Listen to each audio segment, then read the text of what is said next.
Bonjour à tous.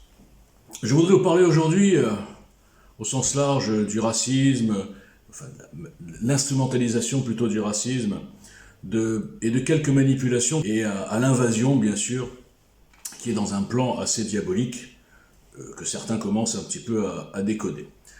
Et je vais partir sur un exemple. Un exemple. Alors on va revenir en 1939. 1939, ça fait déjà des années que les juifs allemands sont complètement martyrisés, dépossédés, mis dans des camps. On leur a enlevé la citoyenneté, hein, c'est un petit peu comme les sous-citoyens qui ont été créés ici en France, hein, les non-vaccinés.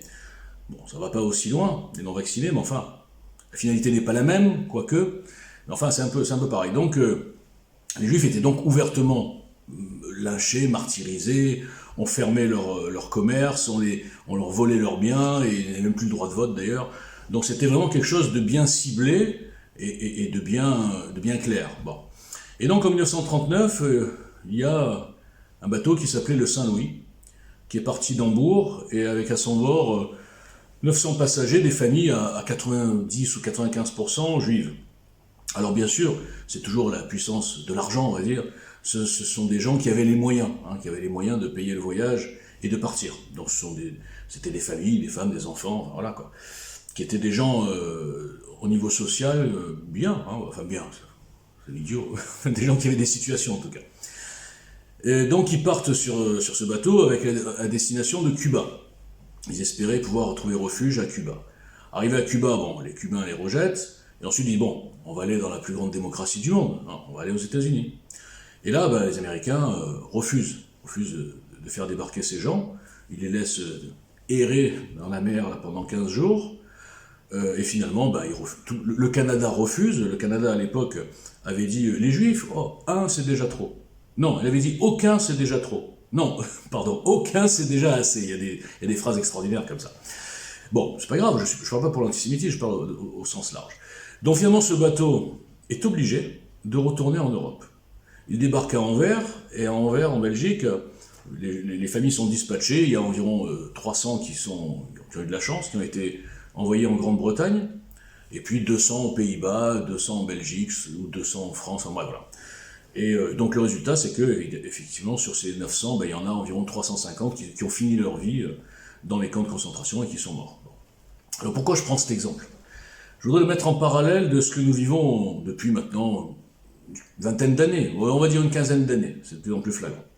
Nous avons donc des bateaux qui ne contiennent pas des familles, qui ne contiennent pas des gens qui sont martyrisés, mis en tôle, dépossédés dans leur pays. Ce sont des Syriens, des Libyens, je ne sais pas, des Tunisiens, des Algériens, des Marocains, qui sont tous, ce ne sont pas des familles, je répète, ce sont tous des jeunes entre 16 peut-être et 30 ans, à pleine force de l'âge, qui sont ni handicapés ni rien, qui ont aussi des téléphones portables, hein, qui sont bien habillés, qui ont des survêtements de marque, etc. Et là, quand ces bateaux arrivent, alors évidemment qu'ils n'arrivent pas tout seuls, ils arrivent grâce à des organisations financées par nos impôts au sens large des Européens, d'accord, et des organisations humanitaires, c'est un bon mot ça. Et donc ils les aident, et puis l'État fait semblant de lutter, mais en fait les directives sont claires, il faut les recevoir, il faut s'en occuper, on doit les prendre en charge. Sinon on est des racistes.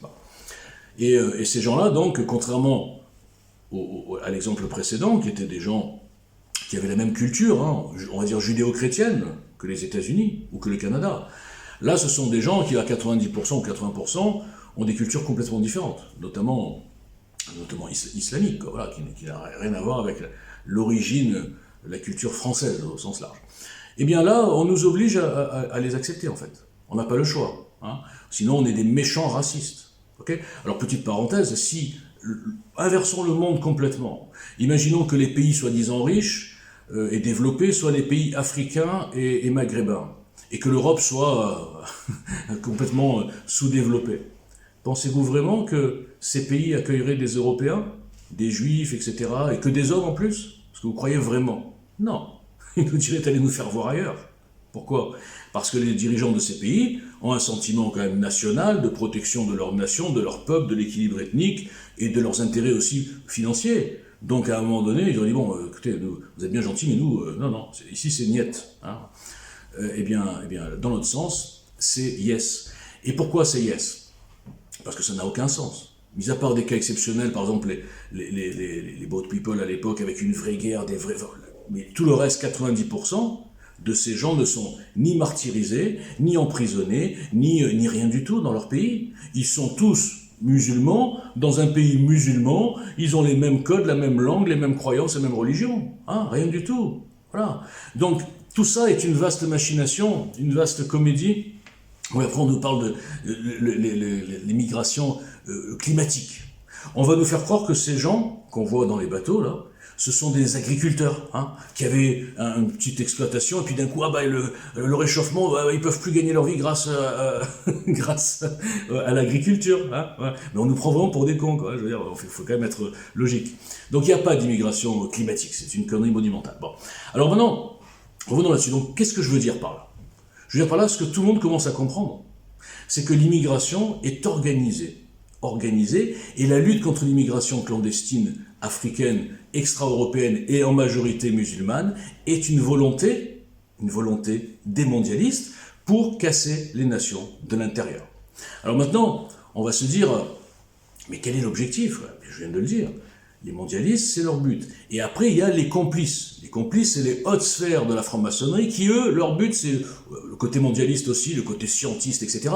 Mais surtout, casser les origines et les racines, plutôt, chrétiennes de la France. Couper tout contact avec Dieu de cette religion. En revanche, ils ont compris que l'islam était un outil extraordinaire pour arriver à ça. Donc, ils utilisent l'islam. Ils utilisent l'islam pour fondre les nations dans tous les pays et faire venir le plus possible de musulmans et le plus possible, tant qu'à faire, d'hommes dans la force de l'âge. Hein. Parce que si c'est des familles, à la rigueur, ça ne dérange pas. Hein. Là, ce sont vraiment des gens où on sait qu'ils ne s'intégreront pas. On sait très bien qu'ils ne vont pas trouver de boulot, hein, avec un pays avec 6 millions ou peut-être même plus de vrais chômeurs. Hein. Je ne parle pas des chômeurs de catégorie A, que de cela. Et donc, ces gens-là sont des diaboliques parce qu'ils savent que beaucoup d'entre ces gens, même s'ils ont une bonne moralité, je ne dis pas que tous ces gens sont des bandits ou des escrocs, mais à partir du moment où il n'y a pas les moyens pour les accueillir, à partir du moment où ils ne peuvent pas s'intégrer, à partir du moment où certains ne parlent pas la langue, à partir du moment où certains n'acceptent même pas les codes de ce pays, ils sont capables d'agresser des femmes s'ils les voient en jupe, je prends des exemples, ils savent très bien qu'ils ne vont pas s'intégrer et que ce seront des petites sources de désintégration de la nation et interne, on va dire. Donc si on comprend ça, on comprend ce qu'est l'objectif de la franc-maçonnerie. Et maintenant, allons plus loin. Moi, j'ai toujours dit, en tout cas dans le programme EGL, j'ai dit que les associations antiracistes avaient créé plus de racistes qu'elles n'en avaient soigné. Quand je parle de racistes, il n'y en a pas beaucoup des vrais racistes, en fait. Les gens aujourd'hui, c'est quoi leur réaction? C'est pas un rejet de la couleur, c'est pas un rejet de la race ou le fait que le mec soit pas blanc ou blond aux yeux bleus. Je pense que les gens, ils ont dépassé ça depuis très longtemps. Le problème qu'il y a aujourd'hui, c'est que les gens ont l'impression qu'on veut écraser leurs valeurs, leurs histoires et, je répète, leurs racines chrétiennes et les remplacer par d'autres cultures alors qu'ils sont chez eux.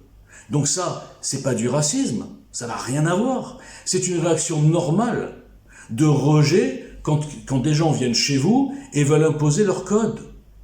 Tant que ces Machiavel de francs-maçons mettront tout avec le filtre racisme, et le mot racisme a été depuis 40 ans mis en avant comme la tare la pire.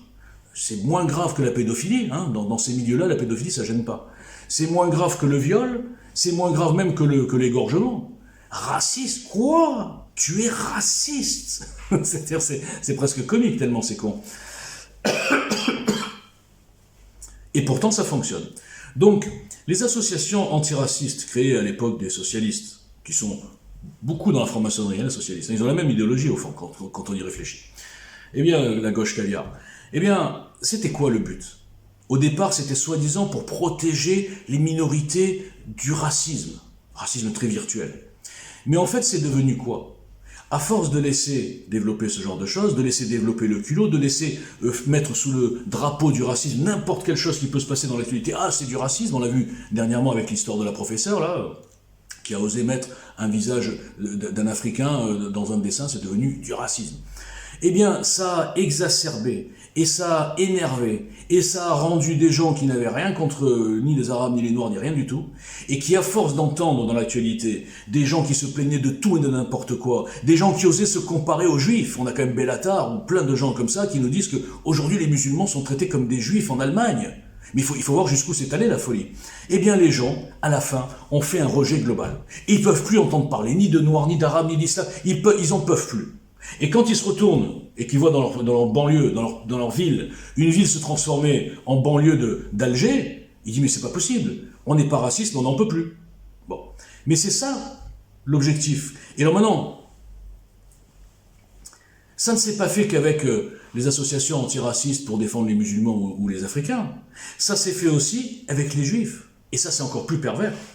Parce que comme le disait, il a très bien expliqué ça, mon ami Wilfried Paris, cette loi Guesso, cette loi Guesso qui interdit toute idée de révisionnisme, de contester, etc.